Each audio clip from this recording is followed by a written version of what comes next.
Virtually all industrial processes make use of gases and flowing liquids. To better understand these processes, operators need a basic knowledge of their operating principles. Compared to solids and liquids, the molecules of gases are spaced far apart. Also, there are virtually no cohesive forces between the molecules to hold them together, so they can move around freely.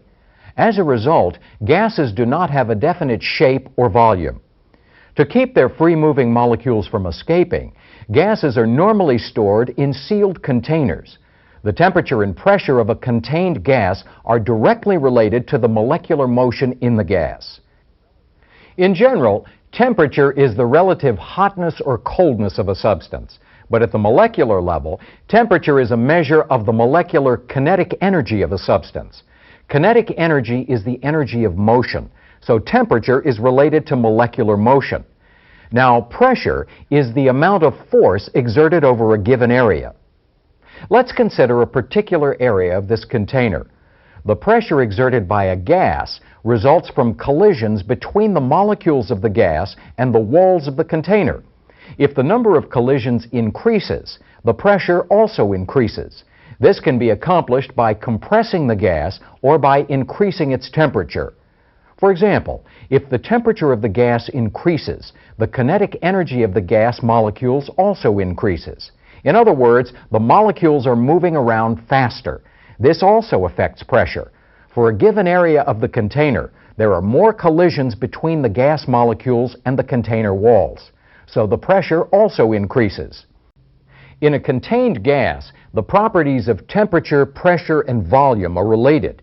If a change occurs in any one of these three properties, the change will affect one or both of the other two. The ways in which gas temperature, pressure, and volume relate to each other have been formulated into three laws: Boyles Law, Charles's Law, and the General Gas Law. Boyles Law deals with the relationship between the pressure and volume of a gas. Boyles Law states that at a given temperature, the pressure of a gas varies inversely with its volume. So if the volume of the gas decreases, its pressure increases.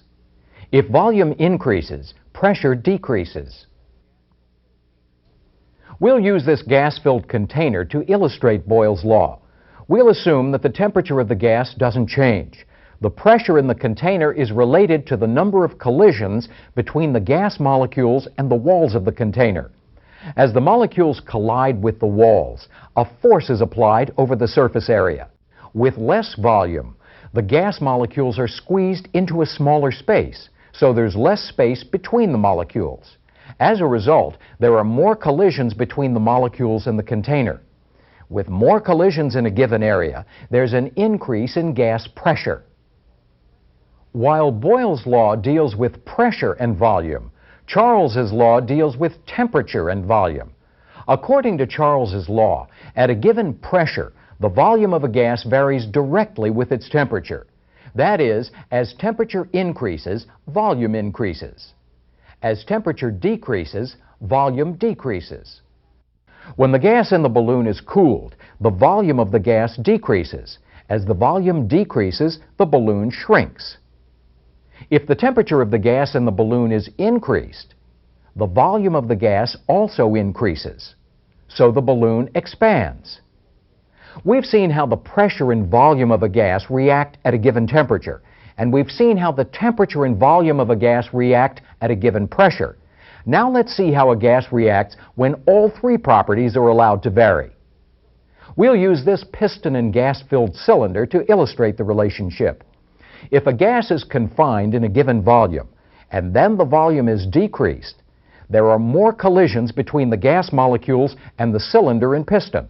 This produces an increase in gas pressure. If the volume of a gas decreases, the temperature of the gas increases because there's more molecular motion in a smaller area. This is a basic operating principle in an air compressor. Air is compressed into a smaller space. As the volume of the air is decreased, its pressure and temperature increase. If the temperature in an air compressor gets too high, it can lead to serious operating problems. To keep the temperature of compressed air from getting too high, air coolers are typically used with air compressors.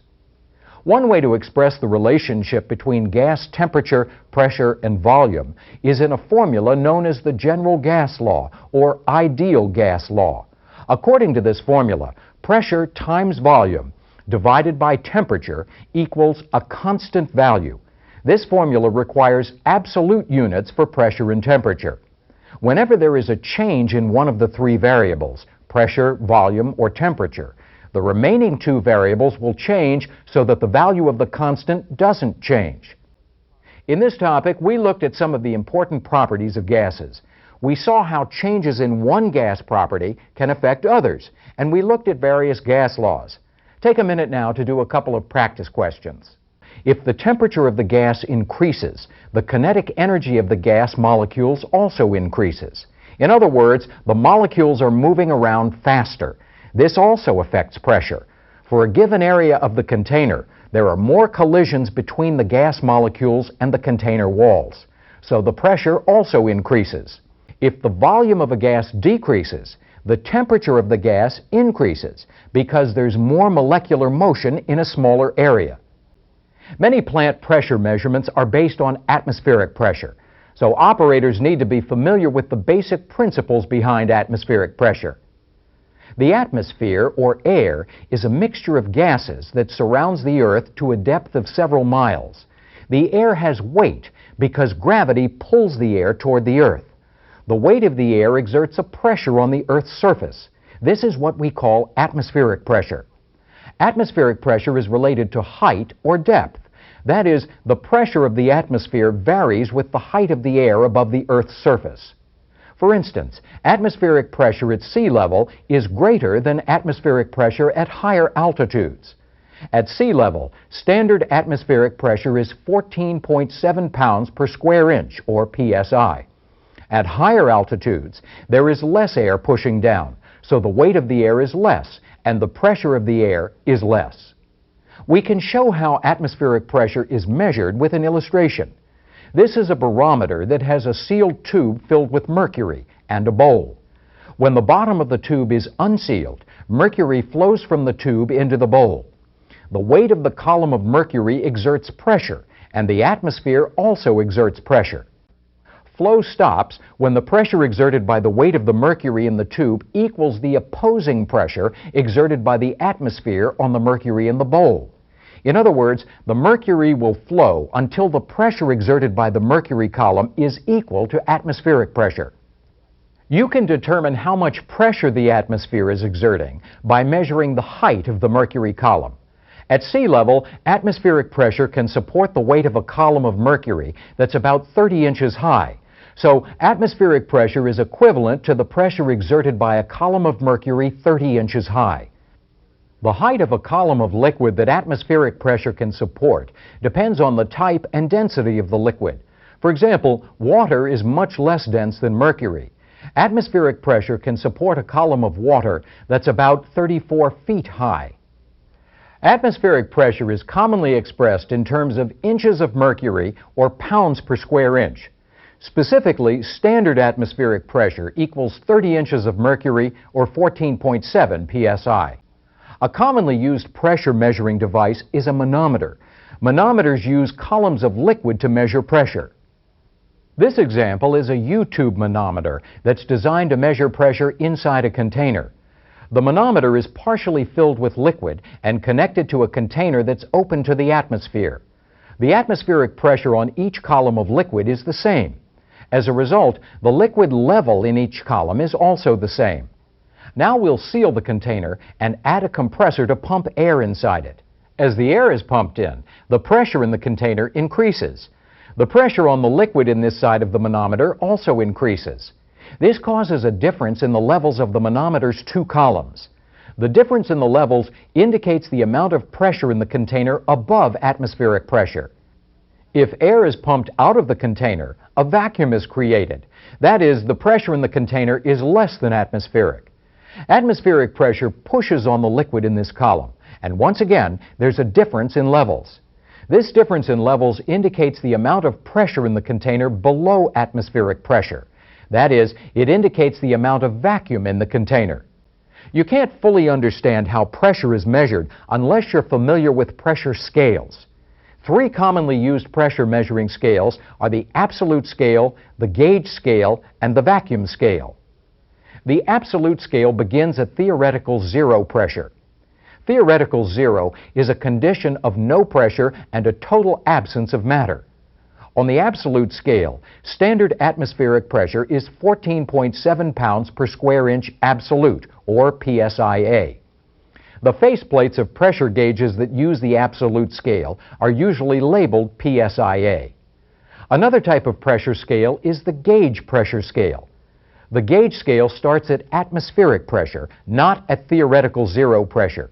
So atmospheric pressure is given a value of 0.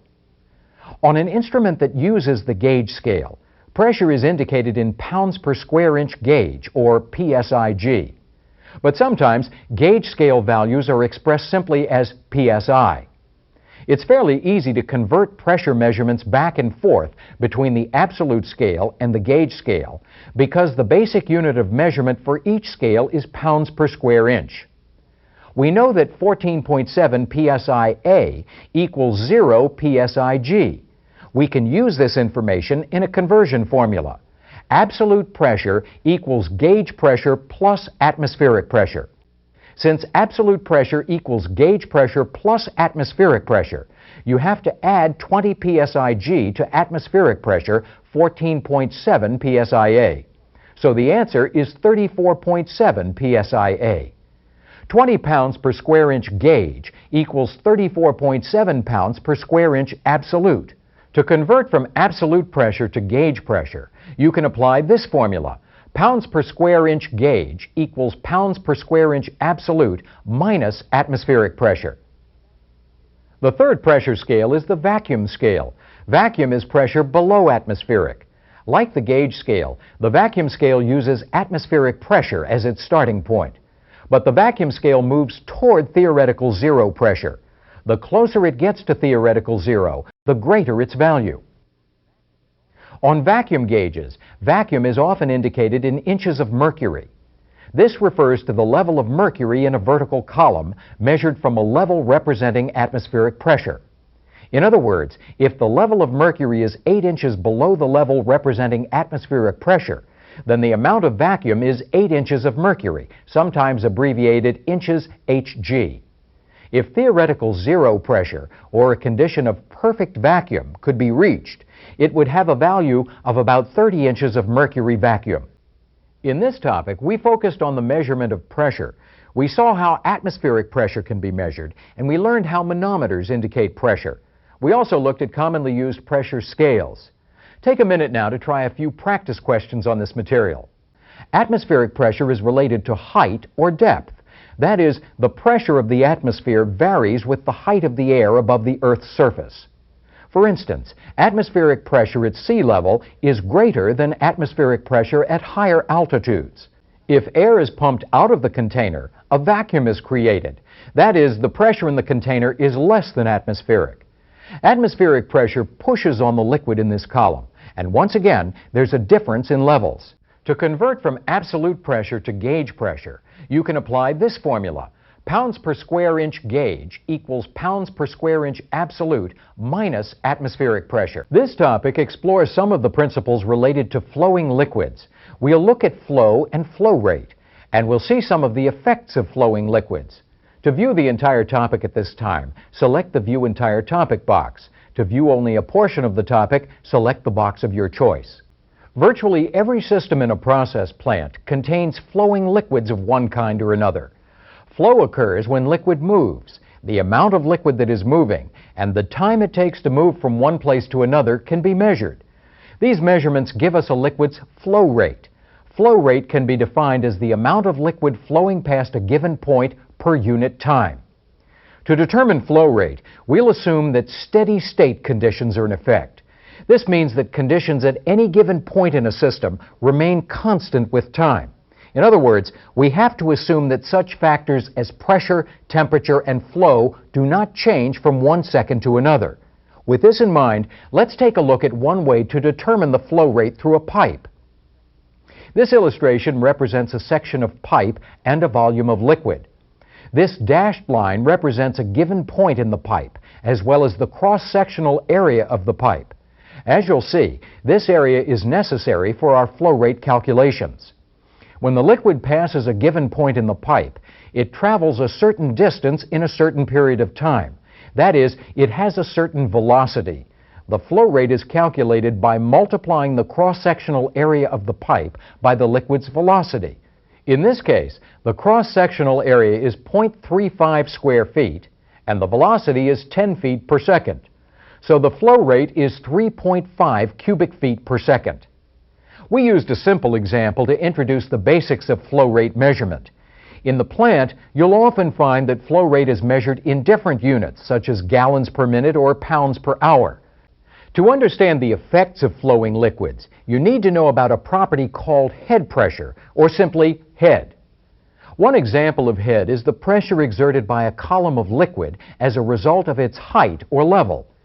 The amount of pressure exerted also depends on the liquid's density. Denser liquids exert more pressure for a given height than less dense liquids.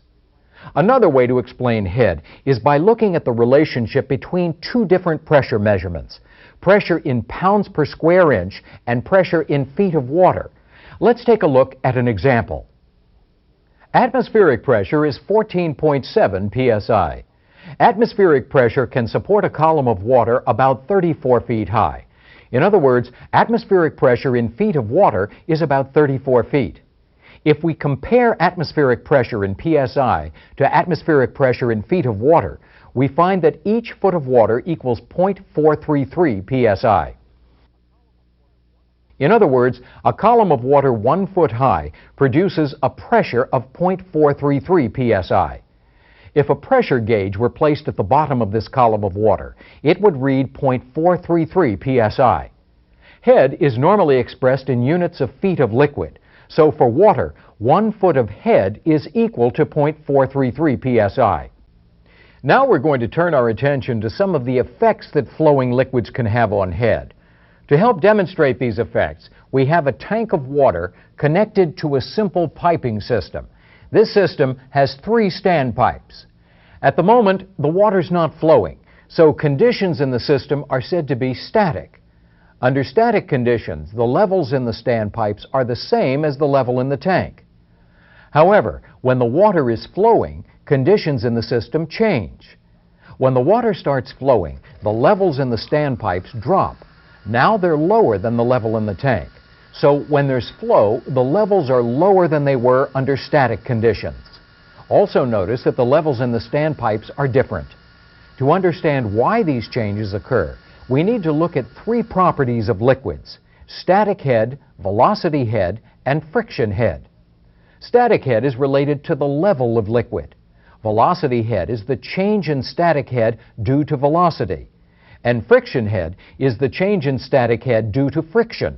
Friction is a force that opposes motion. Under static conditions, velocity head and friction head are 0 because there is no flow in the system. But when liquids flow, some of the static head is converted to velocity head. As a result, static head is reduced and the level in the standpipes drops.